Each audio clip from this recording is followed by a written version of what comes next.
Lisa Morgan stood in the corner of the observation room, her tablet clutched in both hands. The Galactic Council chamber stretched out before her through the reinforced glass, a massive circular space where representatives from dozens of worlds sat in their designated seats. She had been working as Ambassador Gregory Hayes' assistant for 3 months now, and every meeting felt the same. The aliens talked, the aliens argued, and the aliens dismissed everything Earth had to say. The humans' request expanded trade routes through the corridor, High Chancellor announced, his 4 arms gesturing dismissively at the holographic display. His scaled face twisted into what Lisa recognized as contempt. They believe their small fleet warrants the same privileges as the elder races. Gregory sat in Earth's seat, his gray suit pressed and perfect. He had been a senator before taking this position, and it showed in the way he held himself. Calm, patient, diplomatic. Lisa admired that about him, even when she wanted to scream at the way these aliens treated humanity like children. High Chancellor, Earth has demonstrated responsible navigation and trade practices, Gregory said, his voice carrying across the chamber. Our shipping lanes have maintained perfect safety records, and our military has successfully defended our borders against aggressive expansion. A rippling laugh came from the section. People found humanity amusing, like pets that had learned a clever trick. Your military, said, her feathered crest rising slightly. She was from one of the avian species, and Lisa had noticed she was kinder than most. Tell me, Ambassador Hayes, how many ships does Earth currently operate in deep space?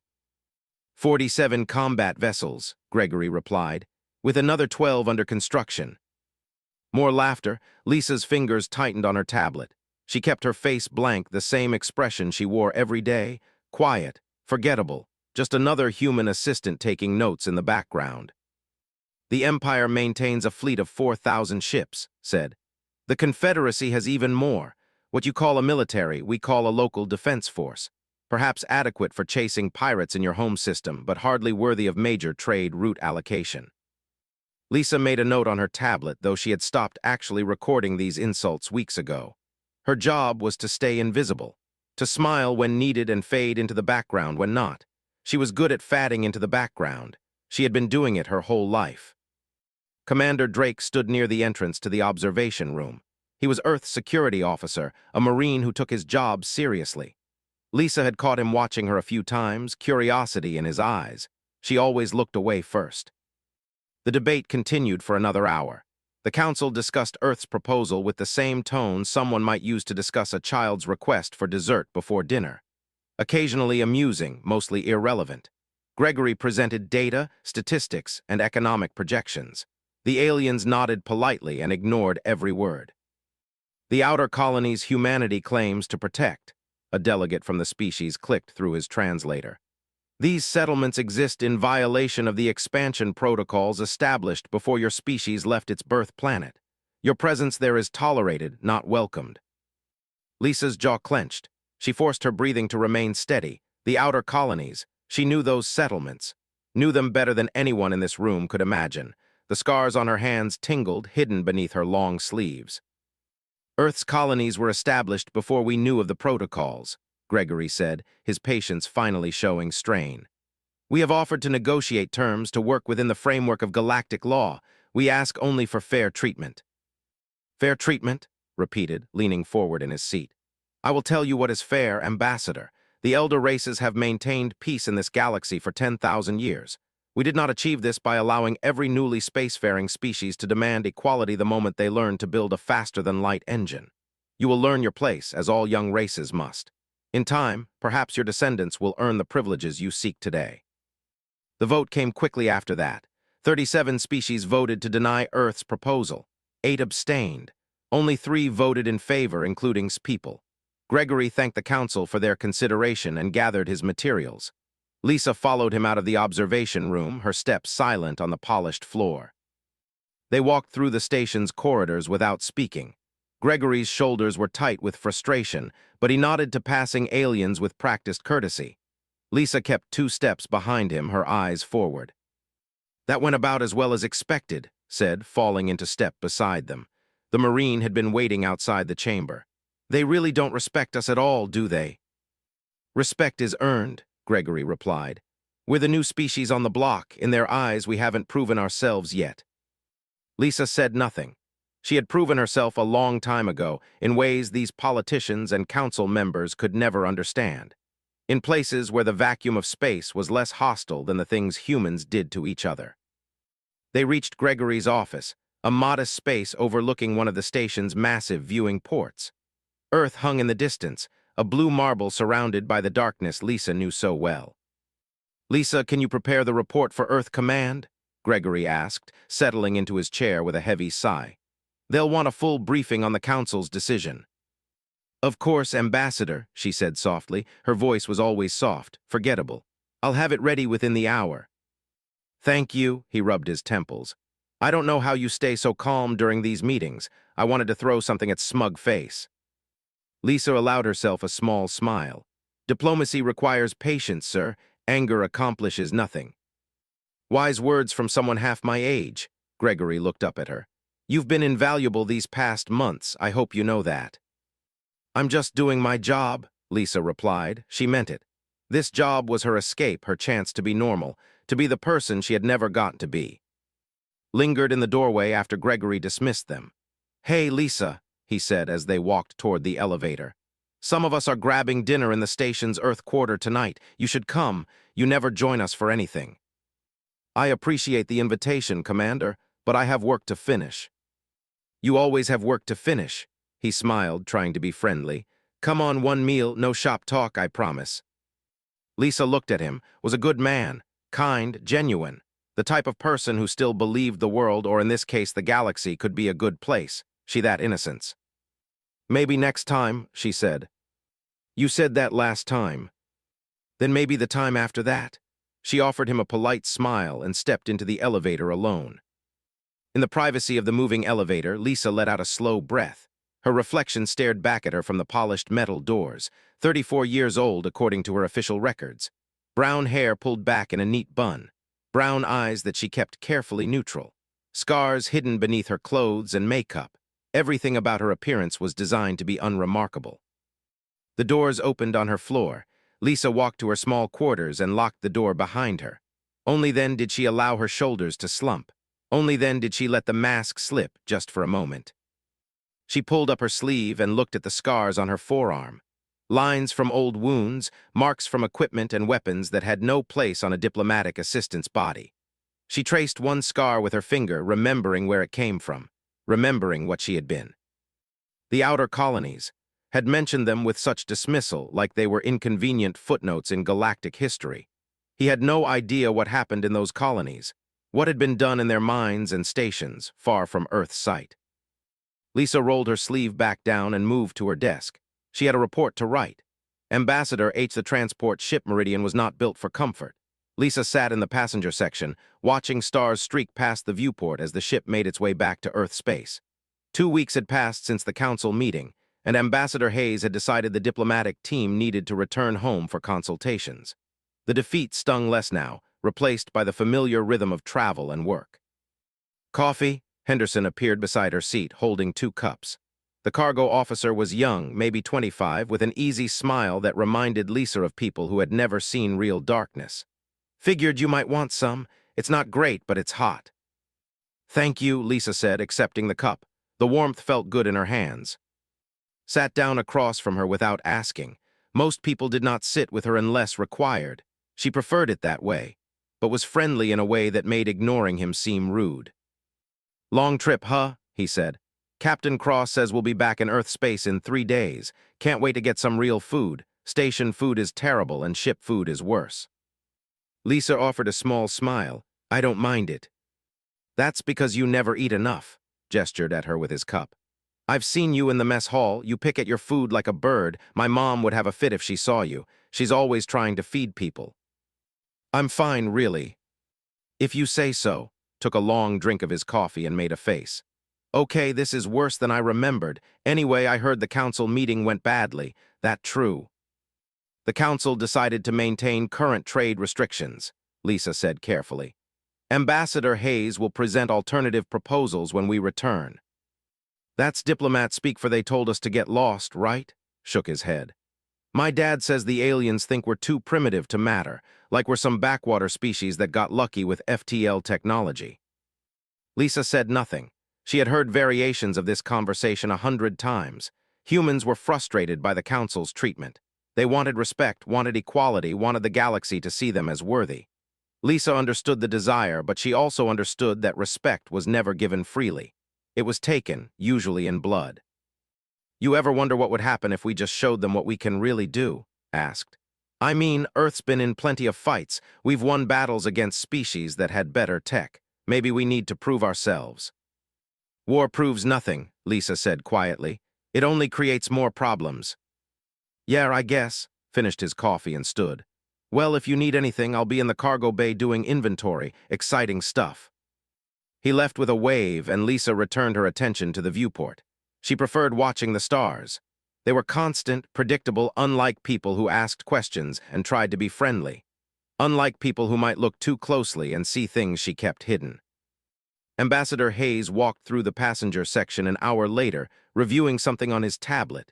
He paused when he saw Lisa. "Taking a break?" he asked. "That's good, you work too hard." "Just thinking, sir. About the council. About a lot of things." Gregory sat down in the seat had vacated. He looked tired, the lines around his eyes deeper than usual. "I wanted to thank you again for your work these past months. I know the council meetings are difficult to sit through, all that posturing and dismissiveness. It gets to me sometimes, and I'm used to political nonsense." "It's my job," Lisa said. "It's more than that. You have a way of staying calm that I envy. Even when was basically calling us children, you didn't react. That takes discipline." He paused. "Can I ask you something personal?" Lisa's hands tightened slightly on her cup. "Of course."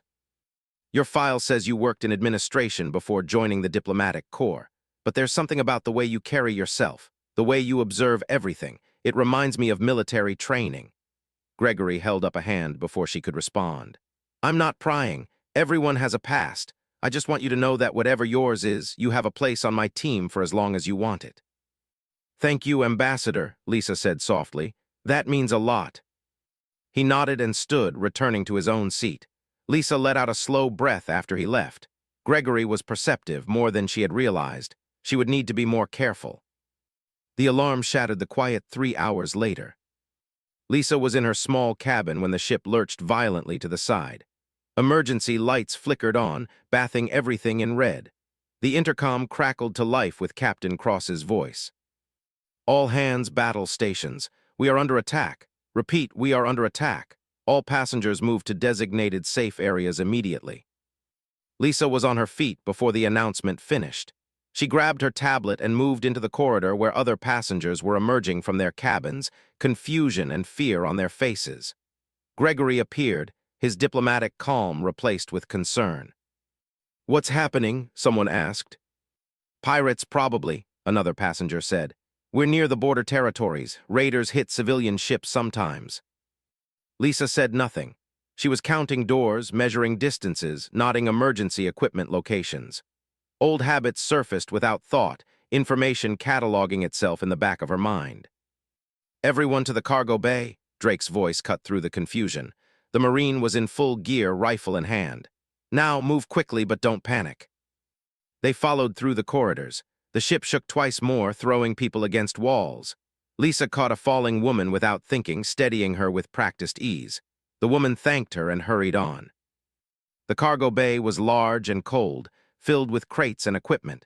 23 civilians huddled together while and 2 other security officers took positions near the entrance. Was there, his earlier friendliness replaced with pale-faced fear. "What do we do?" someone asked. "We wait," said. "The escort ships will handle this." Except they did not. The sounds of combat echoed through the hull, distant explosions and weapon fire. Then silence, sudden and complete. Lisa's breathing remained steady even as others began to panic. She knew what silence meant after a fight. It meant someone had won. The cargo bay door exploded inward. Warriors poured through the smoke, massive creatures covered in dark armor that reflected the emergency lights. They moved with brutal efficiency, weapons trained on the civilians. 8 of them. No, 9. Lisa counted automatically, nodding their positions and equipment. "Nobody move," the lead shouted through his translator. His face was reptilian, scaled and fierce, with eyes that saw humans as prey. This ship is now property of the Confederacy. Resist and die. Raised his rifle. The shot him before he could fire, a stun blast that dropped the Marine instantly. The other security officers surrendered, lowering their weapons. Smart, the leader said. He moved through the crowd, his warriors surrounding the prisoners. We heard the Galactic Council put the humans in their place. Your expansion called you weak, so we decided to test that, see if you're worth the effort of leaving alone. Gregory stepped forward. I am Ambassador Hayes of Earth. This is a diplomatic vessel. Attacking us is a violation of galactic law. The leader hit him with the butt of his weapon. Gregory went down hard, blood streaming from his nose. Lisa felt something cold settle in her chest. She watched the ambassador fall, watched him try to push himself up, watched the alien raise his weapon to strike again. We don't care about your laws, they said. You're weak. The Council sees it. We see it. Time you learned what happens to weak species in this galaxy. Lisa stepped forward. She did not plan to, did not think about it. Her body moved before her mind caught up, old training overriding years of carefully maintained control. She placed herself between Gregory and her hands at her sides, her posture calm. Take me instead, she said quietly. The leader stared at her. Then he laughed, a harsh sound that echoed off the cargo bay walls. You, what are you, his secretary? Get out of the way before I shoot you too. I said take me instead. Lisa's voice did not rise, did not waver. Let him go, take me as your prisoner, I'll be more valuable. Lisa, no, Gregory managed, his voice thick with blood. The leader moved closer, looking down at Lisa with contempt. You think you're brave? You think standing up to me means anything? He reached out to grab her, his massive hand aimed at her throat. Lisa caught his wrist. The cargo bay went silent. Every person, human and, stared as Lisa held the warrior's arm in place. Her fingers pressed into the weak points between his armor plates, finding nerves and pressure points with impossible precision. The leader's eyes widened, not with anger but with something else. Recognition and fear. You know what I am, Lisa said softly. It was not a question. They tried to pull his arm back. Lisa held it easily, her grip like iron despite her small frame. She could see his mind working, see him looking at her face, her eyes, the way she stood. She could see the moment he understood. You're one of them, he whispered. One of the ghosts from the belt. Yes. That's impossible. The Void Corps was disbanded. The division was wiped out. Not all of us, Lisa said. She released his wrist and stepped back. I'll ask you one more time. Leave, take your ships and go. This doesn't have to end badly. The leader stumbled backward, his weapon shaking in his hands. He looked at his warriors, then the darkness was complete. Emergency lighting should have activated, but something had cut the power to the cargo bay. Lisa heard breathing, panicked and rapid from the civilians, controlled and cautious from the warriors. She moved in the blackness, her feet silent on the metal floor. They had better night vision than humans. She had something better than night vision. She had muscle memory carved into her bones by years of fighting in the void where no light reached. The first died without understanding what killed him.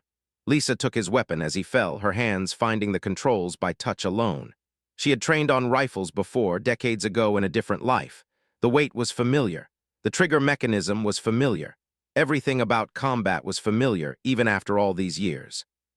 She's in the dark with us, one shouted. Find her, kill her. Weapon fire lit up the cargo bay in strobe light bursts. They were shooting blindly, hopping to hit something, anything. Lisa dropped low and moved between the crates, using their muzzle flashes to locate each warrior. 7 left. The lead was against the far wall, his bulk unmistakable even in silhouette. Get the lights on, he screamed. Get the damned lights on now. One moved toward the control panel near the entrance. Lisa intercepted him, driving the rifle stock into the weak joint at his knee. He went down hard and she finished him with a strike to the throat. 6. Report, the leader demanded. How many of you are still standing? Silence answered him. The remaining were learning fear, their breathing becoming rapid, their movements jerky and uncertain. They had come expecting easy prey. They had found a predator. Lisa's hands found a loose cable near one of the cargo containers.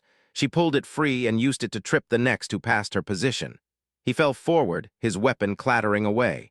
She was on him before he could recover, her elbow striking the base of his skull with surgical precision. 5. The emergency lights flickered back on, dim red illumination filling the bay. Lisa was already moving, rolling behind cover as the remaining opened fire.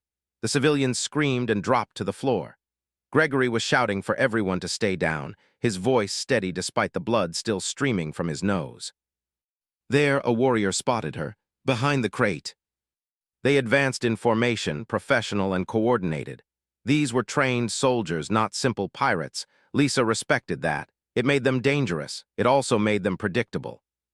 She waited until they committed to their approach, then rolled out from the opposite side of her cover. 3 shots, 3 hits. 2 dropped, their armor pierced at the joints where protection was weakest. The third took a hit to his weapon, which exploded in his hands. He stumbled back, reaching for a sidearm. Lisa closed the distance before he could draw it. Her boot caught him in the chest, sending him crashing into a stack of crates. 2 left, not counting the leader. The cargo bay door was still open. Lisa moved toward it, her movements fluid and purposeful.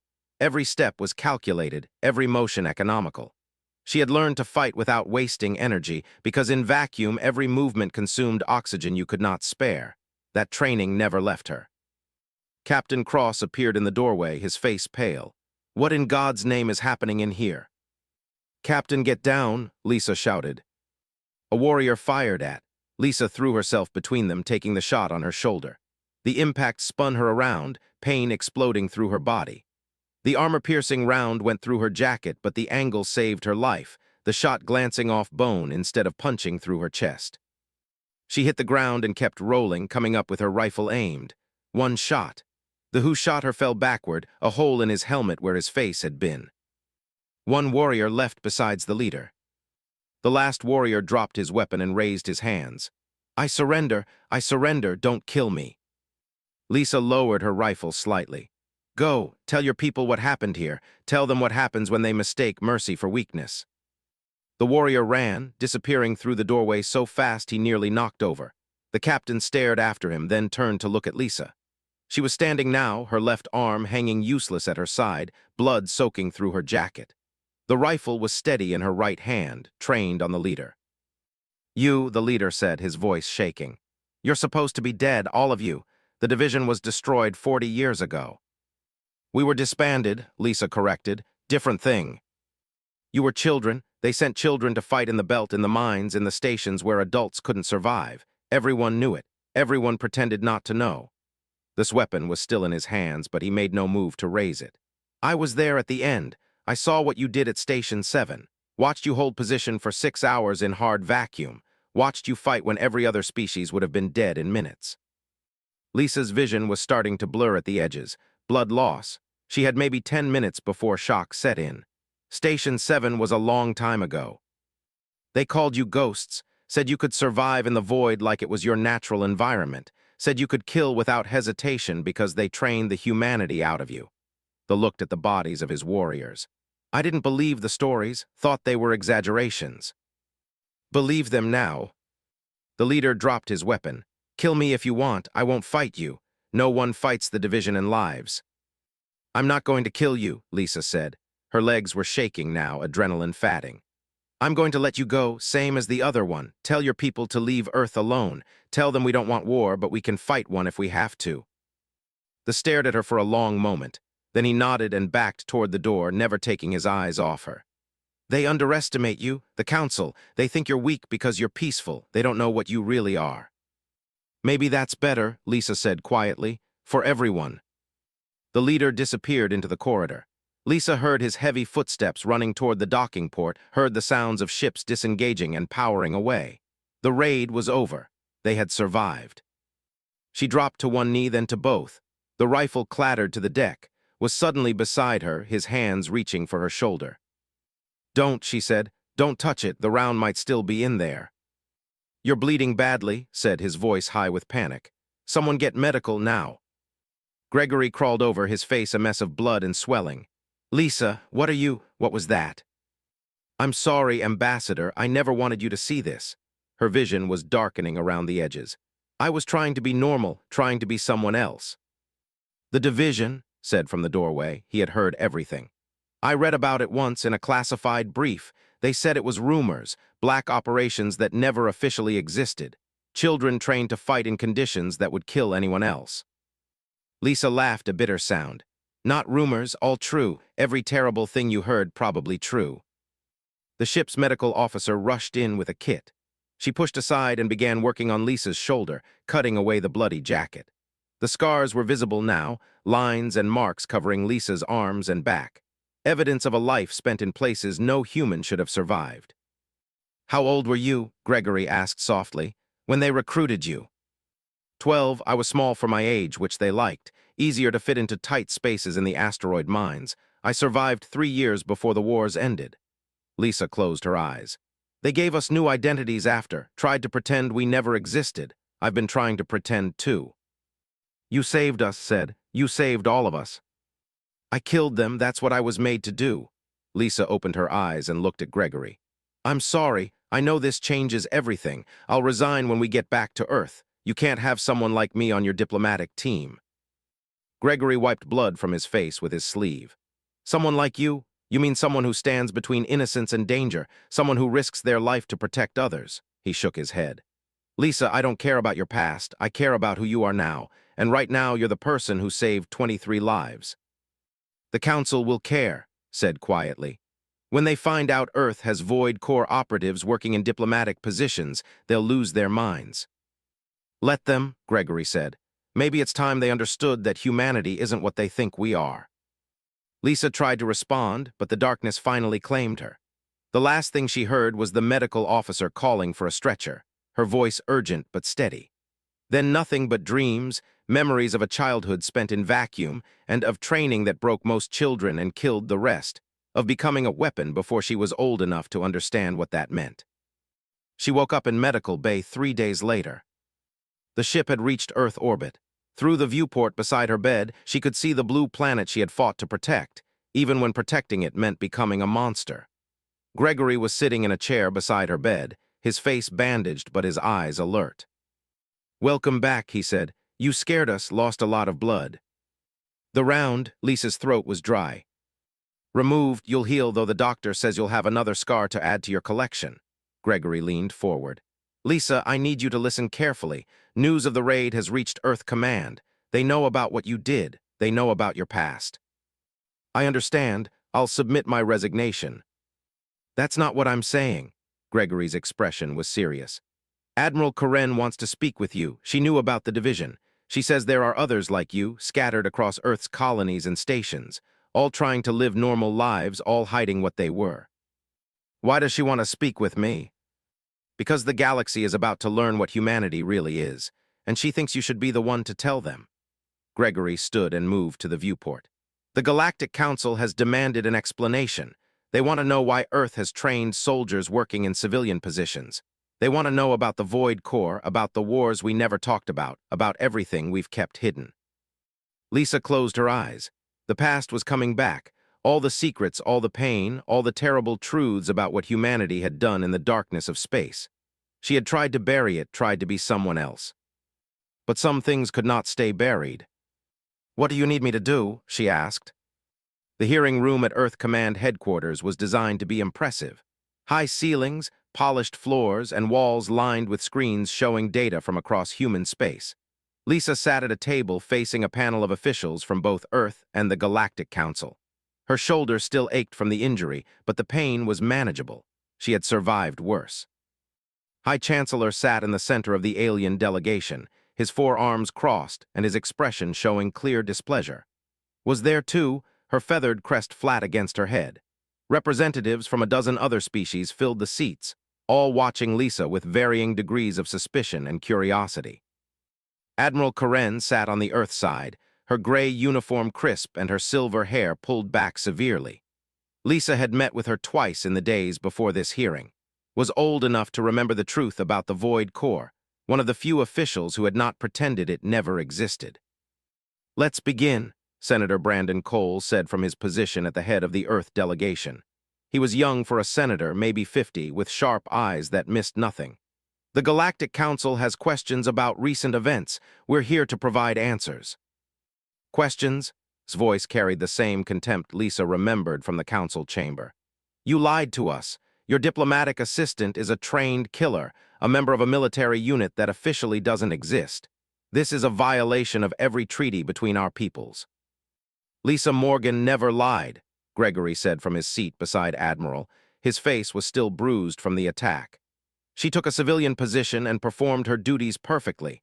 The fact that she has military training is not a crime. Military training? A delegate from the species clicked angrily. She killed 7 warriors in darkness using only close combat skills. She survived injuries that would kill most humans. This is not standard military training.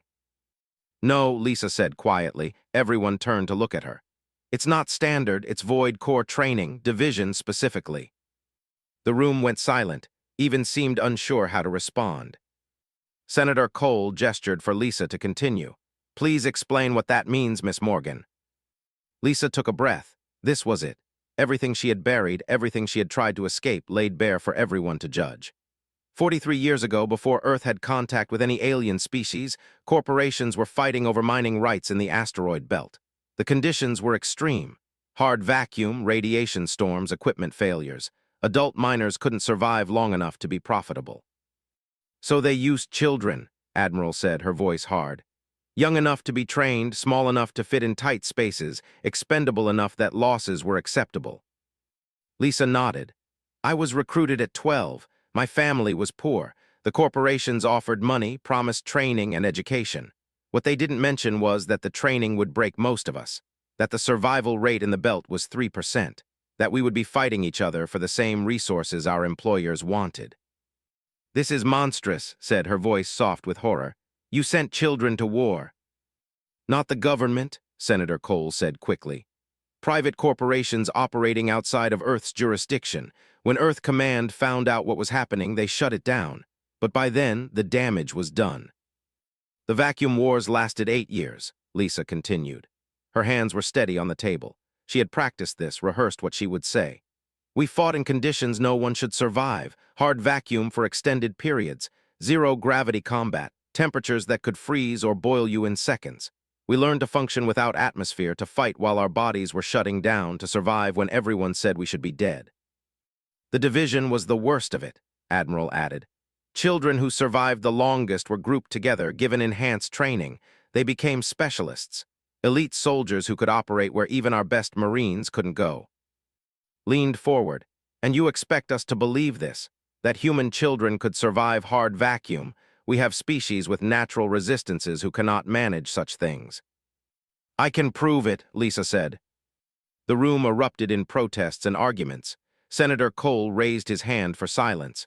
That's unnecessary, Miss Morgan. No, it's not. Lisa stood, ignoring the sharp pain in her shoulder. They don't believe me. They think this is propaganda, a story to make humanity seem more dangerous than we are. Let me show them the truth. Lisa, Gregory said, you don't have to do this. Yes, I do, she looked at Admiral. I need a vacuum chamber. Standard testing chamber will work, 90 seconds, minimal protection. His face was grim. That could kill you, even with your training, it's been decades. I know the risks.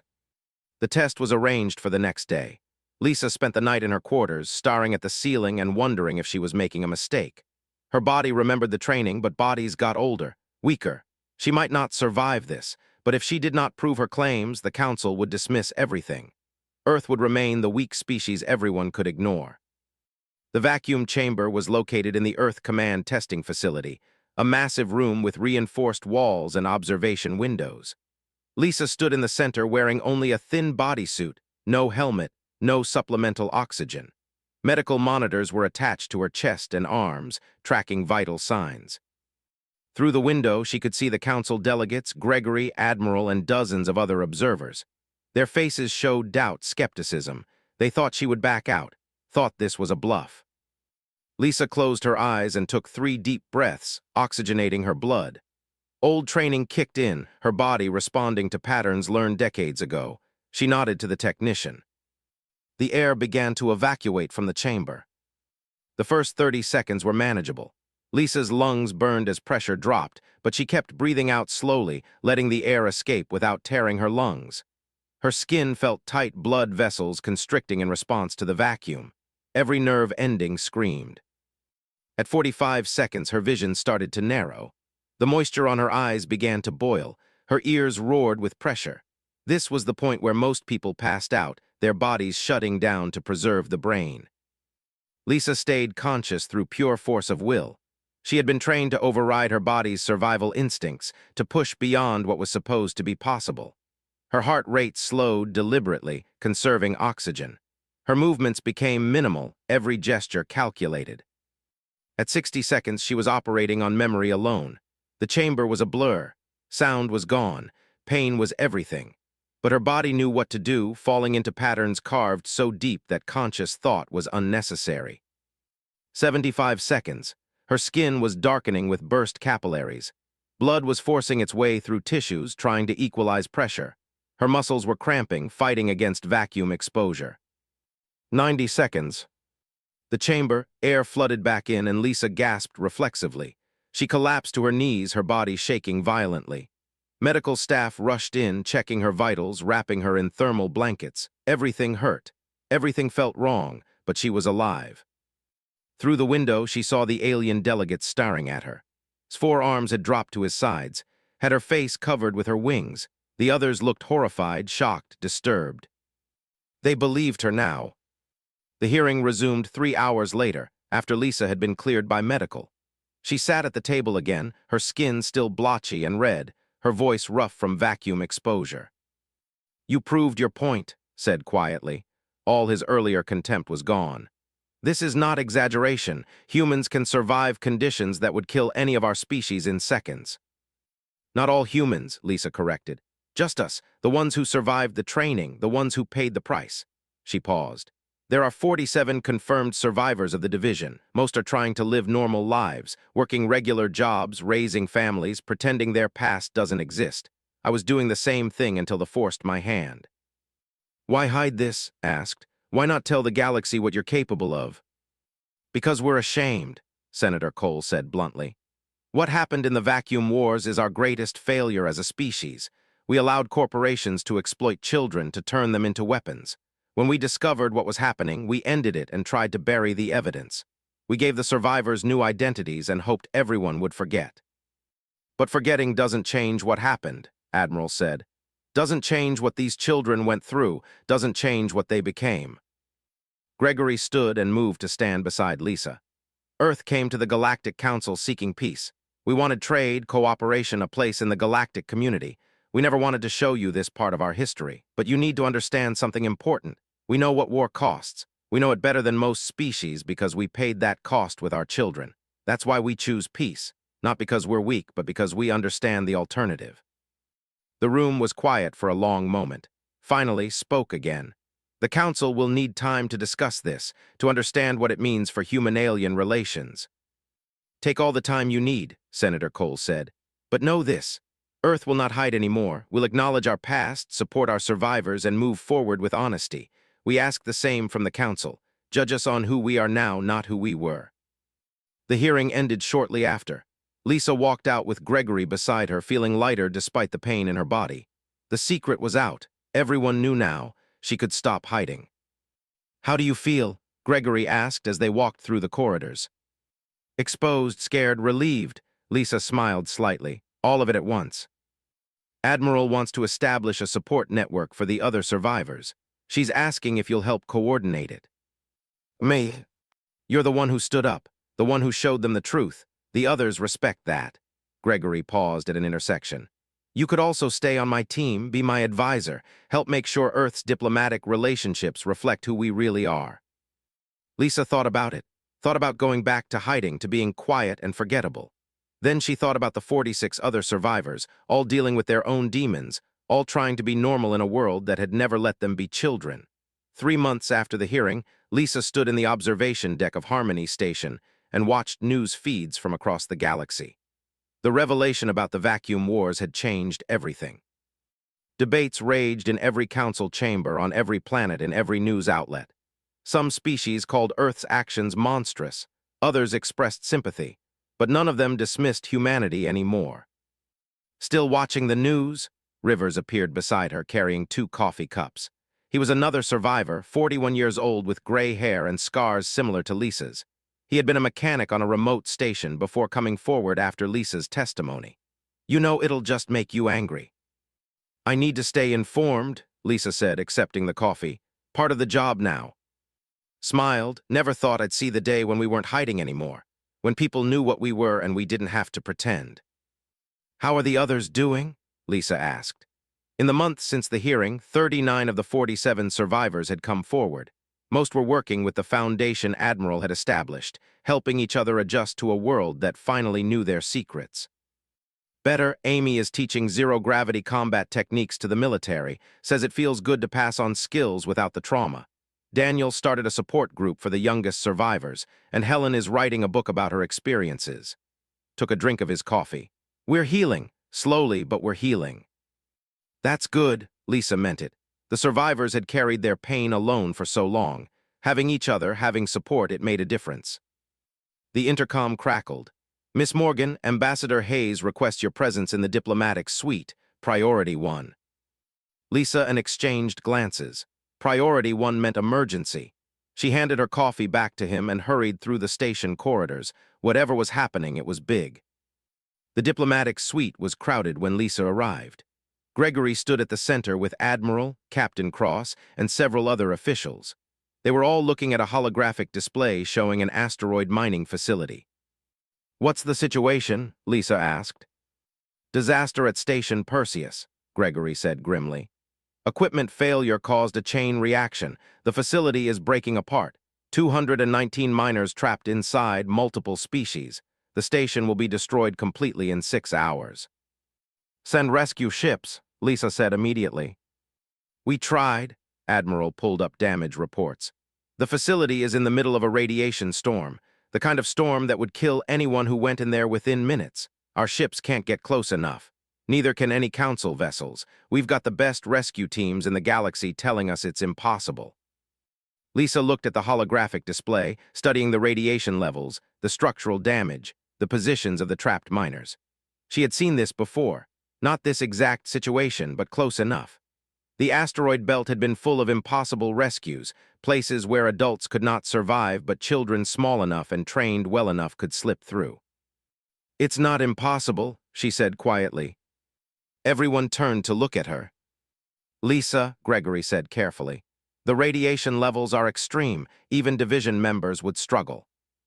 We would struggle, but we could do it. Lisa pointed at the display. These people are going to die if someone doesn't help them. We have 6 hours. That's enough time to assemble a team. A team of survivors? Admiral leaned forward. How many would we need?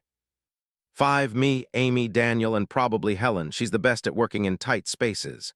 Lisa was already running calculations in her head.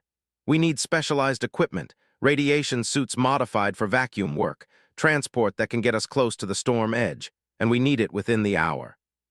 Senator Cole was there, connected via video feed. Miss Morgan, the entire galaxy will be watching. If you fail, if any of your team dies, it will reflect badly on Earth. If we don't try at all, those miners die, Lisa said flatly. I'd rather risk failure trying to save lives than play it safe and let people die. Isn't that why we came to the Council in the first place? To show that humanity cares about more than just ourselves. Gregory and exchanged looks, then nodded. I'll authorize it. Get your team together. I'll have equipment ready in 30 minutes. Lisa moved fast. She contacted each survivor personally, explained the situation, and asked who was willing to volunteer. All 5 agreed without hesitation. They had spent their childhood saving people in impossible conditions. Doing it again felt right. The transport ship arrived at the edge of the radiation storm 4 hours before the station would break apart. Lisa and her team checked their equipment one final time.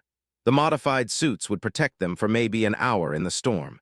After that, the radiation would cook them regardless. Ready? Lisa asked her team. Grinned, looking more alive than he had in years. Haven't done anything this crazy in decades. Feels good. Amy adjusted her helmet. Let's show them what we can do. They launched from the transport, using personal thrusters to navigate through the radiation storm toward the dying station. The radiation levels were worse than advertised, making Lisa's suit alarms scream immediately. She silenced them. Numbers on a screen meant nothing. Either they survived or they did not. The station was a wreck, sections torn open and spinning slowly in space. Lisa led her team through the gaps, moving with the practiced ease of people who had grown up in vacuum. They found the first group of miners huddled in an emergency shelter, 23 beings from 4 different species. "Who are you?" a miner asked, fear in his eyes. "Earth Rescue Team," Lisa said through her radio. "We're getting you out. Stay calm and follow instructions." The evacuation was methodical and brutal. Lisa's team worked in pairs, carrying injured miners through sections of the station that should have been impossible to navigate. The radiation burned through their suits, alarms constant. Time was running out. Found a group of 17 miners trapped behind a collapsed bulkhead. The radiation was so intense in that section that his suit was failing. He went in anyway, dragging miners out one at a time while his skin blistered from exposure. Amy navigated a series of tunnels that were barely wide enough for her small frame, reaching a pocket where 31 miners were trapped. She guided them back through passages no one else could have survived. Daniel and Helen worked together on the lower levels, where the structure was most unstable. They moved through collapsing corridors, always ahead of the destruction, always finding one more person who needed help. Lisa was everywhere, coordinating her team, making impossible decisions about who to save first, pushing herself beyond exhaustion. Her shoulder wound reopened, blood floating in her suit. Her radiation exposure was climbing past safe limits. None of it mattered. People needed saving.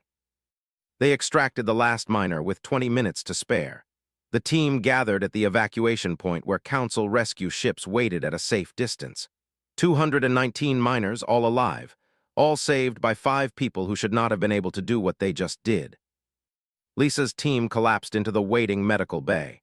Her vision was fatting, radiation sickness setting in hard. But through the viewport, she could see the miners they had saved. Beings from dozens of species, all staring at the humans who had risked everything to help them. "Did we get everyone?" Lisa managed to ask before passing out. "Everyone," said beside her, his voice weak but satisfied. "We got them all." Lisa woke up 2 days later in a medical facility on Harmony Station. Her body hurt in ways that made the injury feel minor. Radiation treatment would take weeks, but she was alive. The room was full of flowers and messages from the rescued miners. Gregory sat in a chair beside her bed, reading through a tablet. "You're awake," he said, setting the tablet aside. "About time you scared us." "The others, all alive, all recovering, is already complaining about the food. Amy has been teaching the nurses zero-gravity exercises. You'd think you all just took a vacation instead of nearly dying." Gregory smiled. "The Galactic Council voted this morning." "Voted on what?" "Earth's full membership status, expanded trade routes, recognition as an elder race despite our relatively short time in space." Gregory's smile widened. "You did it, Lisa. You and your team showed the galaxy what humanity really is." "What are we?" "Stronger than they thought, kinder than they expected, willing to risk everything to save others, even others who look down on us." Gregory leaned forward. "High Chancellor came by earlier. He wanted me to give you something." He handed Lisa a small box. Inside was a medal, the kind the Empire gave to warriors who showed exceptional bravery. A note was attached in handwriting. "I was wrong about your species. You are not children playing at civilization. You are people who understand that true strength includes compassion. I am honored to call Earth an ally." Lisa held the medal, feeling its weight. He actually apologized. More than that, he's proposing a memorial for the victims of the vacuum wars, a place where the galaxy can acknowledge what happened and honor those who survived. Gregory paused. "Is helping organize it. She wants you to be involved in the design." "Me?" "You're the face of the division now, whether you want it to be or not." Gregory stood and moved to the window. "The Foundation Admiral started has received funding from 17 different species. The survivors are getting real support now. Medical care, counseling, job placement. You made that happen." Lisa closed her eyes. Part of her still wanted to hide, to go back to being quiet and forgettable. But that person was gone. The galaxy knew who she was now, what she had been, what she had survived. "What do you need from me?" she asked. "Keep being my advisor, keep speaking the truth, keep showing them that humanity's strength comes from our experiences, not despite them." Gregory turned back to her. "And when you're ready, there's a young intern working in the diplomatic office. His name is Jack. He's nervous and uncertain and trying to figure out where he fits in the galaxy. He reminds me of someone." "Who?" "You before all this, when you were still trying to hide." Gregory smiled gently. Maybe you could mentor him, show him that honesty is better than hiding. Lisa thought about it, thought about the person she had been 3 months ago, terrified that anyone would discover her past. Now everyone knew, and the sky had not fallen. The galaxy had not rejected her. Instead, they had seen her scars and understood that some wounds came from protecting others. "I'll talk to him," she said. The weeks that followed were a blur of recovery and activity.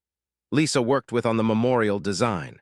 She met with other survivors, building a community of people who finally did not have to hide. She advised Gregory on diplomatic matters, using her unique perspective to help bridge gaps between species. And she mentored Jack, a 22-year-old intern who reminded her so much of herself.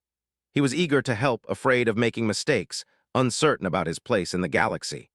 Lisa told him about her past, about the scars she carried, about learning that strength could mean choosing peace even when you knew how to fight.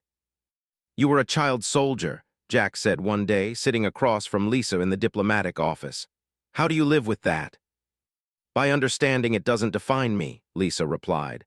"What happened to me was terrible. What I had to do was worse. But those experiences gave me perspective. They taught me the cost of violence, the value of peace, the importance of protecting others. I can either hide from my past or use it to make things better." "Which do you choose?" "Both. Some days I still want to hide to pretend I'm normal. Other days I stand in front of the Galactic Council and tell them hard truths they don't want to hear." Lisa smiled. "The key is choosing what's right in the moment, not what's easiest." 6 months after the rescue at Station Perseus, a ceremony was held at the memorial for Vacuum War's victims. It stood in a prominent place on Harmony Station, a sculpture of intertwined hands reaching upward. Names of the dead were engraved on the base. Names of the survivors were listed on plaques around it. Lisa stood with her team as dedicated the memorial. Species from across the galaxy attended, many bringing flowers and messages of support. High Chancellor gave a speech about understanding and learning from past mistakes. When it was Lisa's turn to speak, she stepped to the podium and looked out at the crowd. Aliens and humans, all watching her with respect now instead of contempt. She thought about the girl she had been, 12 years old and terrified, climbing into a mining station that would try to kill her. She thought about the woman she had become, and strong and finally at peace with both. "My blood was forged in vacuum wars and," Lisa said, her voice carrying across the gathered crowd. "I was made into a weapon before I understood what that meant, but weapons can be repurposed. Strength can be used to protect instead of destroy, and those of us who truly understand war become the best advocates for peace." She looked at Amy, Daniel, and Helen, at Gregory and Admiral, at Jack and the other young people working to build a better galaxy. "We cannot change our past, cannot erase the scars we carry, but we can choose what we do with the lessons we learned. We can choose to use our strength for protection, our knowledge for understanding, our pain for empathy." Lisa paused. "That is who humanity is, not innocent, not weak, but wise enough to know that power without compassion is just another form of cruelty."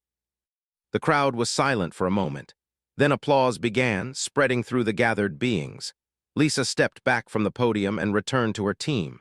They stood together, survivors of a war the galaxy had tried to forget, now honored as examples of what humanity could be. Later that evening, Lisa stood in the observation deck alone. Earth hung in the distance, beautiful and blue. She had spent so many years running from her past, trying to be someone else. Now she understood that she did not need to choose between who she was and who she had been. She could be both, warrior and diplomat, survivor and mentor, strong and compassionate. "Pretty view," Gregory said, joining her at the window. "Yeah," Lisa smiled, "it really is." They stood together in comfortable silence, watching their home planet spin slowly in the void. Somewhere below, other survivors were building new lives. Children who had never known war were growing up in peace. The galaxy was learning that humanity was more than they appeared. And Lisa Morgan, once a child soldier forged in vacuum and was finally home. "I'll do both," she said. "Help the survivors and help you. Someone needs to make sure we don't forget what we learned." "That we do," Gregory offered his hand. "Partners." Lisa shook it. "Partners." They walked together toward the exit, where reporters and cameras waited to ask questions about Earth's secret history. Lisa was ready to face them, ready to stop running, ready to be exactly who she was, scars and all. Gregory turned back to her. Tell the truth, all of it. Show them who you are, what you survived, and why Earth deserves their respect. He paused. Unless you're not ready, I won't force you. Lisa thought about Station 7, about the children she fought beside, about the ones who did not survive. She thought about every scar on her body and what each one represented. She thought about 40 years of hiding, of pretending, of trying to be normal. I'm ready, she said. Back at Lisa, for a moment she thought he might listen, thought he might recognize the danger and retreat. Then pried fear, the roared and swung his weapon at her head. Lisa moved. The cargo bay erupted into chaos as the ship's lights went out completely, plunging everything into darkness. Eyes was counting on her. That was her life now. Quiet work, helping to build peace, staying in the background where no one would look too closely at who she really was. The past was behind her. She had made sure of that when she took this position. Whatever she had been, whoever she had been, that person was gone. Lisa believed that most days. She believed she could keep being normal, keep being forgettable. She believed her secrets would stay buried where they belonged. She believed it right up until everything changed.